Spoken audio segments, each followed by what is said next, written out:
You're listening to Mad Men Sports. We got Zach to my left. We got Diamond Dave on the phone. Diamond Dave hasn't been in here for a while. We got him on the phone today. Dave, what's going on, man? Have you guys missed me? My strike is over. We definitely missed you. It is not the same without Diamond Dave. Zach, can you agree? Yeah, he'll be back in studio soon enough. We had a contract dispute. He wanted more money and royalty to all of his naming rights. So we had to buy the trademark Diamond Dave. So we still own it. Don't tell him. Even though he's bleeding us dry, he's okay. I've been fighting Corona head on. Don't say that. Solving it for us. Not really. He's just trying to get more money out of us. That's all. So, not a lot has happened after the draft. The Buffalo Bills, of course, across the board from the national media, from us here at Mad Men Sports, have kind of given an A. Zach doesn't give A pluses, but No A's such thing. all across the board. And we wanted to hear from Dave to think and to let us know what did he think about the draft. Diamond Dave, we would love to hear from you. What did you think about the draft? Well, I'll tell you what, it's a great feeling when you are in a position to draft a kicker and a backup quarterback that you don't necessarily need. Isn't that such a good feeling, a good problem to have, where you have such good positions filled up with linebacker position and the defensive backfield? You feel so comfortable with them, where you get a kicker or you get to throw away quarterback position, which if he doesn't work out, throw him on the practice squad. It's a great position to be in. It's a position the Patriots were in for years. I'm not saying we're on their level, but it's a really good feeling. The second round draft pick, Jake and Zach, do you guys remember when I told you guys I wanted, first day we were starting to do film, I said I want film on this guy. I called out this guy months ago. I love this guy.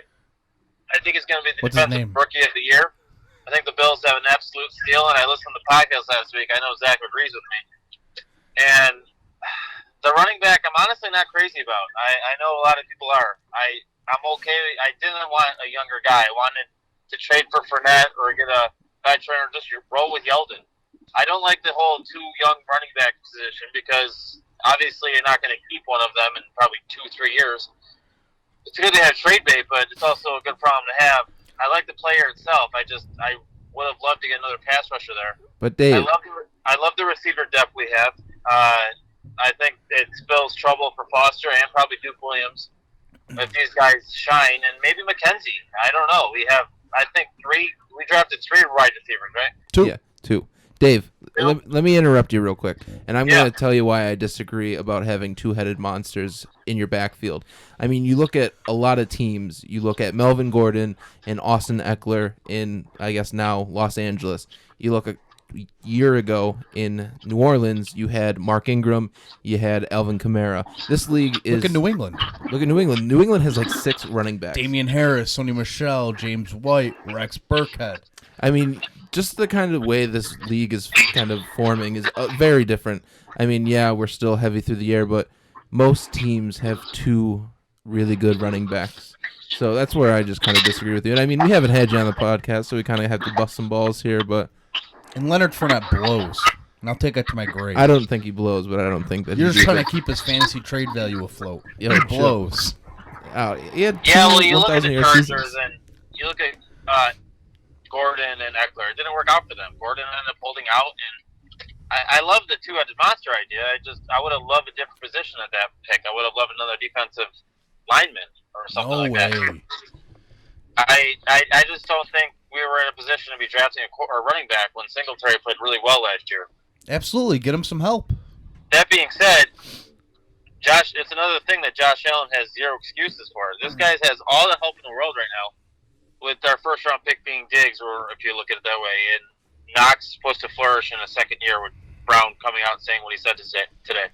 I just think, I don't know, you have all these weapons with Josh Allen. It spills trouble or promise for Josh Allen. It's another thing that he either pisses or gets off the pot because he has to show something this year.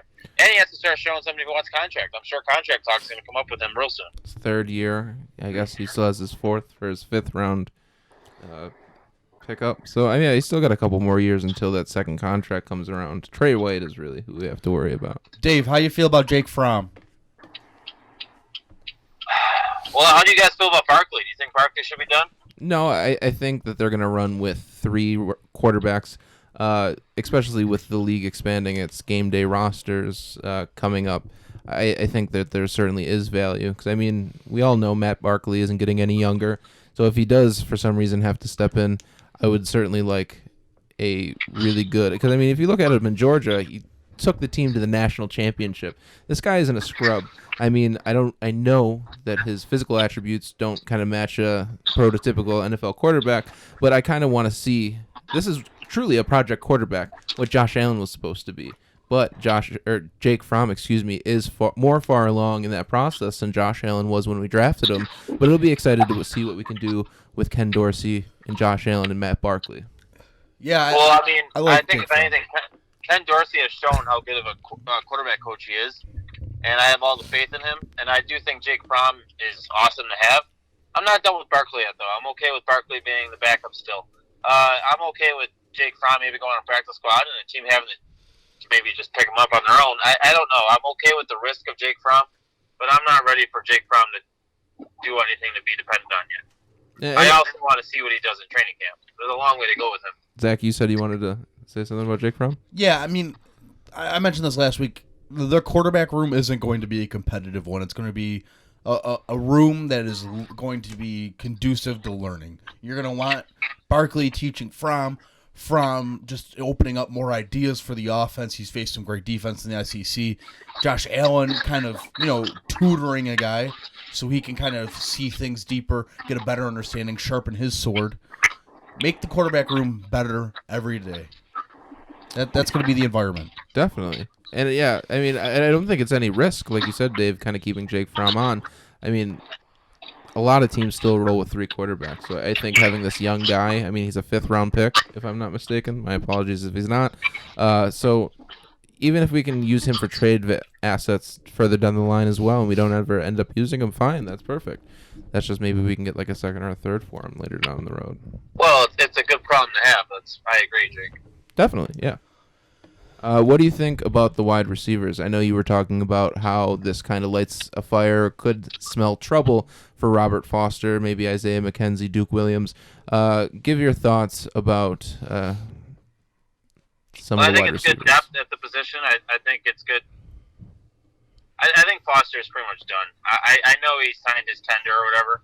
The Bills tendered him. I would say Foster's done. I would say Duke Williams has a training camp to prove himself. And I'm not confident that McKenzie's going to be here because they do have the top 3 guys and they're not going anywhere and they're here for a while, hopefully. So you do need some young guys in there. And McKenzie's got his design plays around him and stuff. He's the 4th receiver. And Andre Roberts is obviously on the team too. So you really only have room for about 1 or 2 more receivers. So it's going to be kind of a slugfest in training camp. And that's going to be a nice battle to watch to see who gets the end of the receiver positions because those positions are going to be very important because if Beasley, Brown, or Diggs go down, those guys need to step up and play on the same level. It's one of those things, again, that Josh Allen has no excuse because he's got all the answers right in front of him now. If I had to guess, I would say McKenzie's probably not going to make it through. I think they're going to go with the young guy that they just picked up. I can't remember his name. Isaiah Hodgins and I do Gabriel like Davis. him. I was watching some tape on him, and I am a fan of his. I do want him to make the team. He's flashy. He's a quick player. He's tall. Definitely. Zach? I mean, I say this on May 3rd as we record this podcast. I mean it as a huge Bills fan and Bills podcaster, an avid watcher of, position battles, come August. As I sit here May 3rd, I don't give a shit who the last 2 wide receivers are in this team because the top 3 are so good. I know Andre Roberts is a proven commodity. He catches a pass in the Pro Bowl as a touchdown. I love Gabriel Davis. I can't harp on that enough. He will be the future of the Buffalo Bills wide receiver. He will be in the same breath as Eric Moulds when this thing is all over. He's got the attributes. He's got the mentality. He's just got the tools that you want a guy that you draft in the 4th round to have. Steal the draft, if you ask me, at the end of the day. I guess every pick was a steal of the draft. Maybe not Moss because he was kind of going there. But, Epinesa in the second round, he's a first-rounder. Gabriel Davis, a fourth-rounder. In any other draft, that guy's going the top 2 rounds. Isaiah Hodgins, I love him. He's got some great speed. He's got some great hands. Yeah, I'm a big fan of his, too. Absolutely. But when it comes down to it, Duke or Rock... Zach, go ahead. You say, you don't give a shit about Not the position, but it's okay. We're in May. We're done with the draft. We're pretty much done with free agency. We're entering training camp, hopefully. And we're talking about the position of the 4th and 6th wide receiver being, the main concern. That's a really good problem. That's a position the Bills haven't been in a long time, where that's our main concern right now. Maybe ever. Definitely ever. Yeah. So it's all promise and roses right now for the Buffalo Bills, which is getting me excited. Yeah, there's nothing to not be excited about right now. Listen, I want to make articles and have podcasts about the Robert Foster Duke Williams battle, and I think Isaiah McKenzie will be on this team come week 1 and so forth, because I do think he's got too much of a schedule, he's got too much of an assets to kind of push past the playbook here. He needs to be the long-term gadget player for this team. And, yeah, there are guys that can fit in his role. Maybe John Brown's got some speed on him. Singletary is definitely not the fast guy. But you need a guy that's got that small burst of speed that you need to just have, keep the defense honest. I love Isaiah McKenzie. I love what he brings. I love that we have 2 Isaiahs. Definitely. Are we getting on the calling Isaiah Hodges Zay train? That's what they called him in college. Do we call him Zay? Do we do that to ourselves? I don't think we can kind of put that on the young kid's shoulders. I think we should stay away from that. Yeah, I don't know. We can't put that on the young kid's throw that out the shoulders. window. He's going to drop a touchdown his second week in the league. Speaking of Zay, you guys see Cole Beasley change his number back to 11? Yeah, which it probably sucks for any Bills fan who has bought a Cole Beasley jersey in the past 2 Probably months. good for people that have Zay Jones jerseys, though. Yeah, you threw mine out. We definitely needed to throw yours out. That was cursed. Yeah, that sucked. You haven't had a jersey since, have you? Oh, Yeah, I have a Josh Allen jersey. You stay away from our son. Oh, yeah. I want to get a Thurman Thomas jersey. Timeless. We already know what he brings to the table. A Pro Bowler, a Hall of Famer, 5-time Pro Bowler, 1991 MVP of the Buffalo Bills.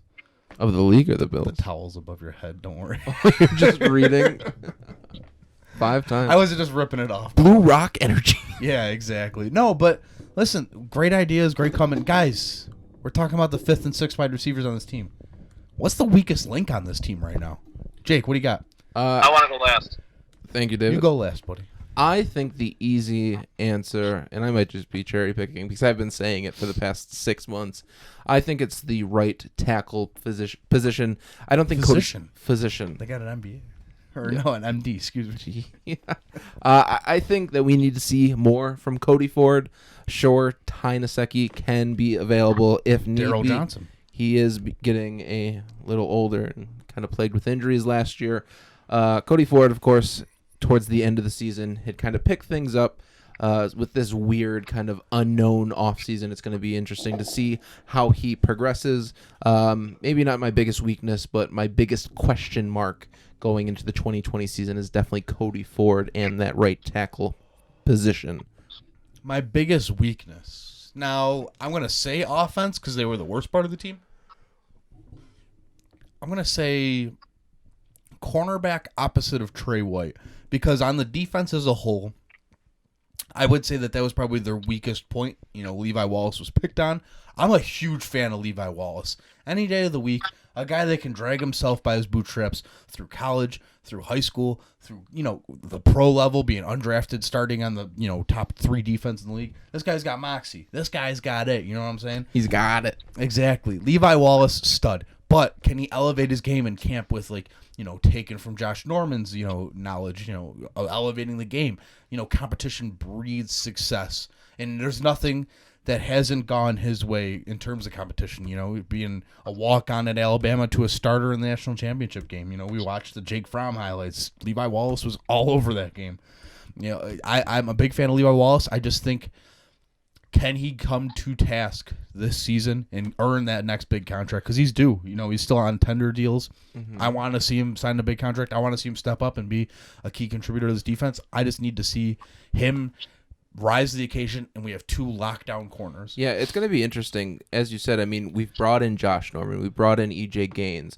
We brought in, I guess, if you want to count Dane Jackson from Pitt in the 7th round. The Buffalo Bills have definitely made a point of emphasis to kind of lock down that cornerback opposite of Trey White. So it'll be interesting to see if any of those guys kind of pan out. And Dave, You guys don't think Josh Norman's a guarantee to start there? I mean, if he is, sure, we don't know how he's going to perform.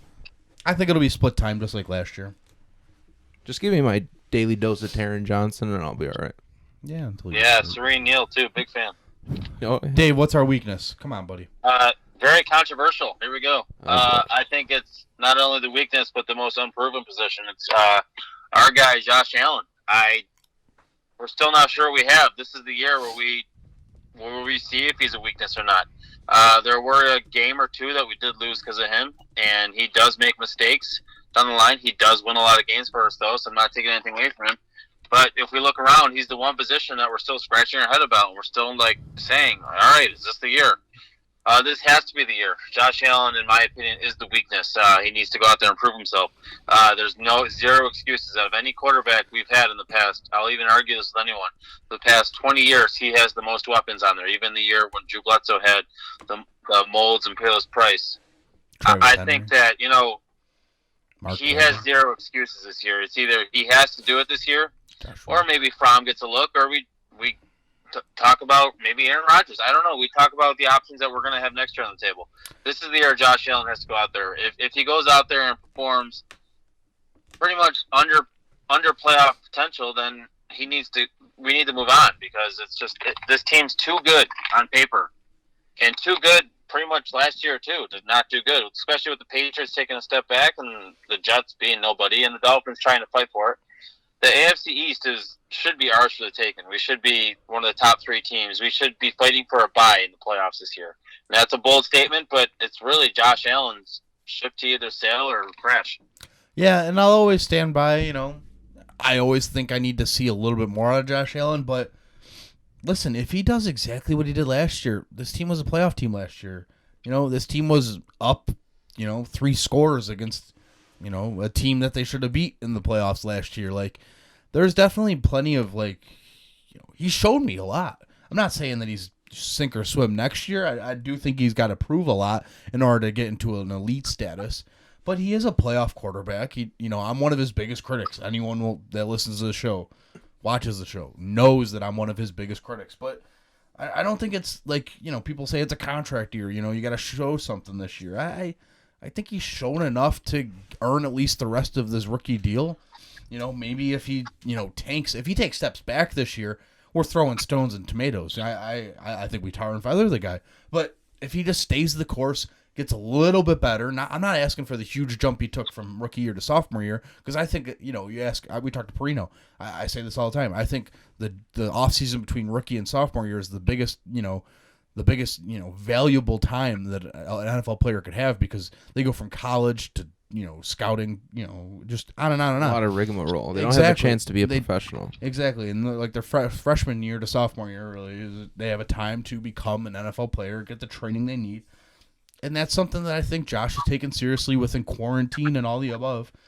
I expect another step forward, because, with all this going on, they're giving him all the weapons. Yeah. He's getting line continuity. Just take another step forward. This defense is going to be even better, and let's rock and roll. Yeah, and I look at this. I mean, Josh Allen was thrown out to the Wolves his rookie year. Terrible season. So when I kind of judge Josh Allen, I look at last year as his rookie season. He has his guys, has the chemistry, starting fresh. Got us 10-6. Whether or not you want to argue the record, that's either here nor there. This year will be a great testament to see his progression. I mean, honestly, 9-7 could win the division, especially with this really rough schedule we have coming up with the best NFC teams, the Super Bowl champions. It's going to be a lot for Josh Allen to kind of step up. And thankfully, like we have all said, this has been the best Buffalo Bills team we've had in the past 20-some-odd years. We have Stephon Diggs. We have John Brown. We have Cole Beasley. We have Devin Singletary. We now have Zach Moss. It's going to be kind of a nut up or shut up type thing. But it's going to be nice seeing the Bills on primetime television. Yeah, which leads us to our final category of the day. Schedule's coming out Saturday, well, maybe earlier. We know we get our leaks. I tracked that like a hound last year, and one of my, I never mind. I tracked the schedule like a hound last season, and came out with it 15 minutes before it came out. Whatever. It was just process of elimination. The last one was actually the Thanksgiving game because I almost just couldn't believe to throw it out there that was going to be the game. Yeah, exactly. But the schedule comes out Saturday. We're going to be talking about it next episode. Guys, how many primetime games do you think we get? Do we want to do an over/under type situation, or do you want to go just give for me it? A number, Jake. I'm ready.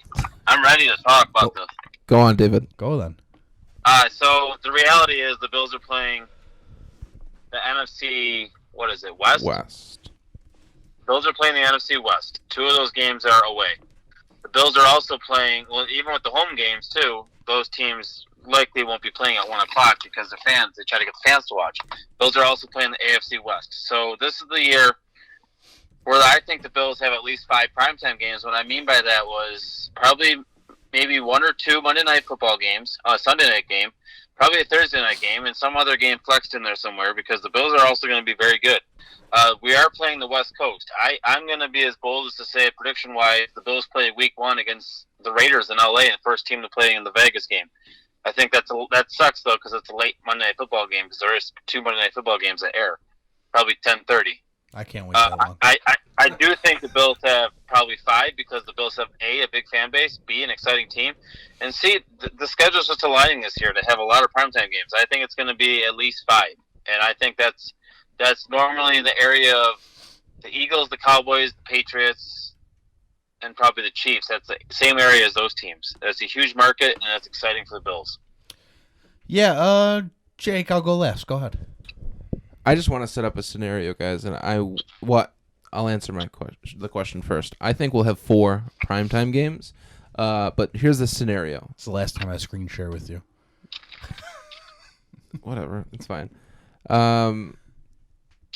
It's week 11 because of the bye weeks. Okay. The Patriots 2-8. The Bills 8-2. We roll in to Foxborough Monday night, and we kick the ever-living shit out of the New England Patriots on Monday night. No Tom Brady, a Bear defense, Get there. and Bill Belichick on his hands and knees trying to get an O-line job with the Buffalo Bills. 56-0. Get there. What's the point of the scenario? Do you know how awesome that would be? Oh, it'd be fun. Yeah. Why you gotta act like that? No, I was just. I'm just painting a wonderful picture. I wanted you to finish the portrait. It was beautiful. Now let's hear it. Jesus. What you got? Any other what's your perfect scenario besides that one? Like, do we open the season or do we get a Thanksgiving game? No, I like Christmas Eve? I like a 1 o'clock home opener. I hope that's week 1. Past couple of years, I think we haven't had a week 1 home opener. I think Chiefs is a good game to be flexed. I think the Colts was our last week 1 home opener. Yeah, it was a while ago. Yeah. It'd be interesting to kind of get that rivalry with Pittsburgh going again. It's been a long time, so maybe give us another. Stop looking at my screen. I haven't looked at it once. Okay, go ahead. And then, let's get the 49ers in there. Primetime game. Thank you. All right, I haven't looked at it once. No, this is great because, listen, they're playing against the NFC champs, the AFC champs, the Super Bowl champs. They play twice against the Patriots without Tom Brady. There's storylines there. There's Sam Darnold, the quarterback clash. There's the Renegade game with the Steelers. There's Seattle, which last time they played Seattle was on Monday night, which was a tough one to watch. Such a close game. I'll never forgive Richard Sherman for chucking Marquise Goodwin down to the ground like that, who's now a Philadelphia Eagle. But, yeah, I think the Bills get 4 primetime games. I would call them out probably Kansas City because that's the one thing throughout Patrick Mahomes' career that we have not seen yet is this Sean McDermott's defense going against the prophet quarterback right now. I can't wait. and I believe that's a home game. Am I mistaken on that? Yeah, I think it's a home game, which will be nice to see Patrick Mahomes. Yeah, that's a home game because that won't be week 1. Yeah. So, yeah, that'll be a home game. Patrick Mahomes versus that Bills defense. Throw in Buffalo wind. Throw in some snow, not rain, because that's worse. Give me that in a Monday night. Let's see those two guns go after it. The two, power arms of the NFL and Josh Allen and Patrick Mahomes. Let's see that game. I want Seattle on primetime as well. I'd love to see Sam Darnold versus Allen on primetime. Give me that game. And then let's do the Renegade game again. Seattle versus Bills on primetime. Listen, Steelers are getting primetime games no matter what. Might as well match them up against the Bills. Do you think if the Steelers game is home, do you think we'll play the Renegade song? Yes. And I don't think it is at home. Why don't we have this pulled up? This is 2020. We can pull things up. I apologize, listeners. This is... We didn't think we'd go this in depth into this topic. We just were going to ask how many we were going to get. But now I'm curious. Curiosity killed the cat, which hopefully we don't kill too many cats because that's the Panthers. Steelers home. Steelers, yeah. So pretty much my list right there, I asked for 3 home primetime games, and maybe the Jets might be a primetime game. Our extra seats are going to be worth so much money. Let's not talk about that. But listen, the Rams could be a primetime game. Their home schedule is tantalizing. Maybe the Cardinals. Their away schedule is even more tantalizing. The Cardinals Raiders, could be Cardinals, Tennessee was in the AFC Championship game. San Francisco, their schedule is stacked for them to be, eaten up on the primetime market. I don't want to say they're the same thing as the Cleveland Browns last year because they got a lot of primetime games, but not a lot of, power behind those. Yeah. But maybe they're the new Patriots. Maybe they're the new Browns. Maybe there's no Browns, no Patriots. Let's just give them all the games. 12 primetime games for the Buffalo Bills. Yo, give it to me. No, but we got Stephon Diggs. There's offensive firepower at the fingertips. The only thing we can't have happen, Josh Allen gets hurt. Why would you even say that? Because then what's the point of having primetime games then? All season rides on Josh Allen. Jake Fromm. This is now a season rides on Josh Allen podcast show. Thank you for watching. Guys, make sure to check out the Mad Men lot. Dave, thanks for joining us again. We'll see you back in the studio soon. Hope everyone's staying safe. Guys, take care. Stay safe. Take care and enjoy the rest of your week. Bye, Keep guys. an eye out for our Twitter feed for the schedule.